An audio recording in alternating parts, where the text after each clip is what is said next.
Hey, how's it going, everybody? Welcome back to Art of Creation Homestead. My name is Jason. I'm out here getting ready to let the chickens out. And you know what? I think we're going to talk about something while we're doing this, while we're doing a little setup here. This has been kind of a fun way to do a video. As we head into the growing season and chicken season and the busy season, there's a lot of times that Angela and I were talking the other day that people just don't, they tend to not understand why you are the way you are and why maybe you can't do the things that they want to do. I mean, while Angela and I, you know, we don't exactly have this big massive homestead, we do still kind of live the homestead life here on in the backyard of our half-acre lot. Just be aware. But now, it still takes a lot of time to do these things. The biggest thing I want people to understand is that homesteading is more than a financial commitment. It's a time commitment. Like Angela and I were talking, and I said, people don't understand, like, homestead means like home instead, right? You're at home far more than anywhere else. You're at home instead of going out. You're at home instead of being able to go on vacation. You're at home instead of being able to go out to eat all the time. You're at home instead. I mean, don't get me wrong, we love that life, and we're not gonna stop doing that. In fact, I would like to have a bigger property.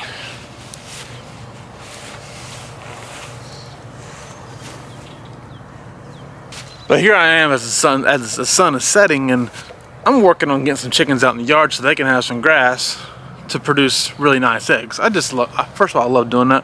I care about crafting these eggs, essentially. It's a big deal to me. But we also care about the chickens, as you've seen in plenty of our videos. So I'll carry this tripod around and talk to you while I'm letting them out. But it is a big deal to a lot of people. They don't understand. Like, for instance, here's one that's personal for us, is that, like, we were in this church one time and people didn't understand why we couldn't go out to eat with them after church.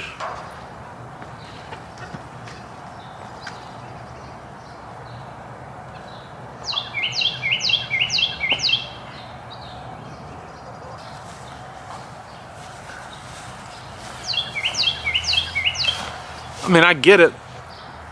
People go out to eat after church, that's fine, but that one particular day, we had a chicken here at the house who had a really bad foot issue, and Angela was actually going to perform minor surgery on the chicken's foot. Sounds kind of crazy, but we needed to take care of it. It was really bad. We knew we could do it after church. Well, then they wanted us to go to get some pizza after church. We just simply didn't have time. But they began to not understand that we just couldn't simply go to get pizza that day. No big deal. So, like, as time went on in that church, it became increasingly a thing they wanted to make fun of us over. It became a thing that they wanted to kind of act like they didn't believe us. One time we were at the pastor's house, and it was a church. It was a very small church, by the way. We're at the pastor's house, and it was a small get together, having a meal. Everybody just fellowship, basics kind of stuff. And as everybody ate and everything else, but as it got close to dark, we said, hey, we gotta go shut up the chickens. We have chickens. I mean, it is what it is. And they began to, again, not understand why we had to leave. It's just what we do, folks. I mean, I've never really thought anything of it. It's just kind of what we do. I mean, some people are in there watching Jeopardy right now, and I'm spraying off chicken water. I don't know. I don't get it, but, like, it's just what we do. I've never considered it to be something that people should think it's strange. But it did become evident to us at that point that people may not always understand that we just don't have time to do the things they want to do.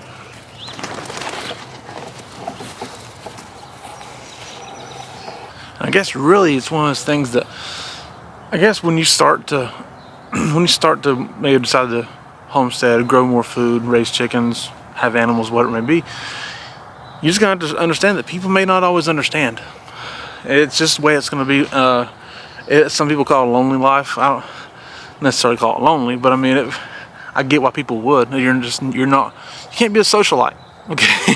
I mean, like, I love people. I love to laugh and talk, and I get it from my mother. I can hold a conversation.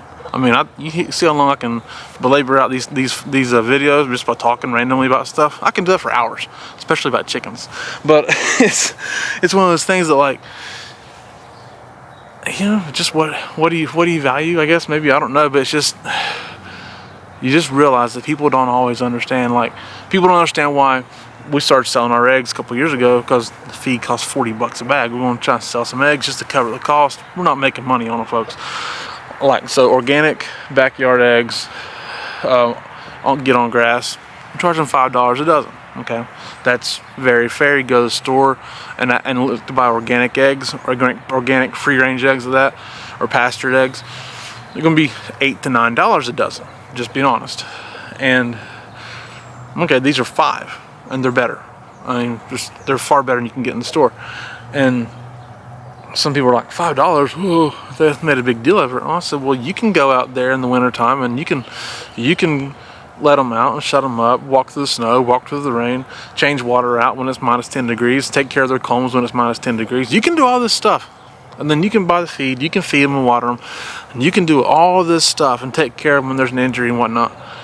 And then you can have your eggs and not pay $5 a dozen for them.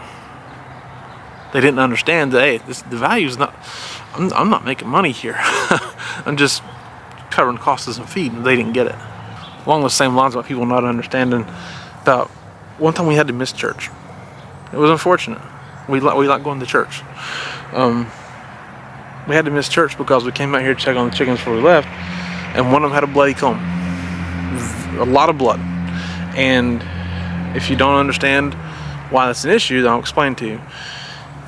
If you have one chicken that's bloody, has a wound or something like that, and you let it just stay there and be bloody, the blood will clot on its own. That's fine. It will stop. They can handle stop bleeding on their own. The thing that will happen though to cause a problem is that the other chickens are bloodthirsty. I don't know if you're aware of this, but chickens are very carnivorous individuals. Some people call them the closest things to dinosaurs that we have on the earth today. Okay, and so they're bloodthirsty, and if some chickens, if they see blood, they will keep pecking at that blood, and then they get a taste for the blood, and then it's possible that chickens will gang up on the ones with a wound and peck it to death till it dies. Chickens are vicious. So if we leave that alone for 2 or 3 hours, we may come home with a dead chicken and a bunch of bloody beaks. I don't know. And well, we got to take care of it. We missed the church service. It happens. Sometimes, you know, it takes time to harvest your food. It takes time to preserve your food. And then you've taken all that time and effort and money to grow and harvest and preserve that food, that you should probably stay home and eat that food instead of going out. I mean, it's real. And that's honestly why you do it, right? It's to have your own food, to be more food independent. So you're not going out to eat. If you got friends who want to go, which we don't drink, but if you have friends who want to go get a drink, probably don't have time for that. You know, like in the wintertime, Angela's birthday's in February, so we have a chance to go out to eat on her birthday, because it gets dark at 5:30 or 6 o'clock, whenever it is, so we can go out then to get a meal. Our anniversary's in May, so we can kind of go out early. We get an early meal then, because it's not dark until like 9:30, so we can kind of go out early then, so we can get back in time to take care of everything. So those are times we can work around, or you can work around it, and there's obviously you can set your life up to where you can work around things, but sometimes people just may not understand that you can't. You may miss family and friends, and you may just miss out on going on vacations and whatnot, and yeah, it's real. You know, I've been there, done that, we're living that, and it is what it is. Sometimes you miss out on things to choose to live this life. And unfortunately, those are some of the costs that you may not see coming. You don't realize it's going to be that way until you're there. So be forewarned on that one. Sometimes there's emotional cost to it. Like if you get emotionally attached to these chickens, like we kind of get on ours, sometimes they die. Angela had one die while she was holding it one time. It wasn't super healthy anyways. Those are some of our first chickens, and our first chickens weren't the best in all the ways. We only have 3 of them left from that one. Of course, that's also 9 years ago. But I just want the best bread, and maybe the feed we were using at the time didn't help them any either. I was documented that we changed feeds a few years ago, and it's made a drastic difference in the health of our chickens. But sometimes they die. It just happens. We've had them. That one had a stroke, because she was nervous system kind of went weird, and she died. We had one that seemed like she had heart failure, maybe a heart attack of some kind, because she just seemed exhausted one night randomly, and the next morning she was dead. We had one that was a fantastic chicken. She was a New Hampshire red. If you've seen our chickens or listened to me talk about chickens, then you're going to understand that we love New Hampshire chickens. Okay. Again, technical term is New Hampshire. Everybody else in the hatcheries, you're going to see New Hampshire red, so we kind of call them New Hampshire reds, but it's a New Hampshire, and we love them. It's our favorite chicken. Underrated chicken, by the way. And she was a heck of a layer, and she was only 2 years old, very young. She just, I think maybe just turned 2 actually, and laid great, and laid just a fantastic chicken in general. And she laid an egg one day, and an hour later she died. I have no idea what happened. There's a thing that people have said, talk about yolk stroke. I think it's probably what happened, because she was laying maybe a little too often actually, and so maybe she had yolk stroke, which would just mean like a yolk passed through and killed her, I guess. I don't know just exactly on that one technical term, but things happen that you may not understand. Sometimes you're not going to understand either.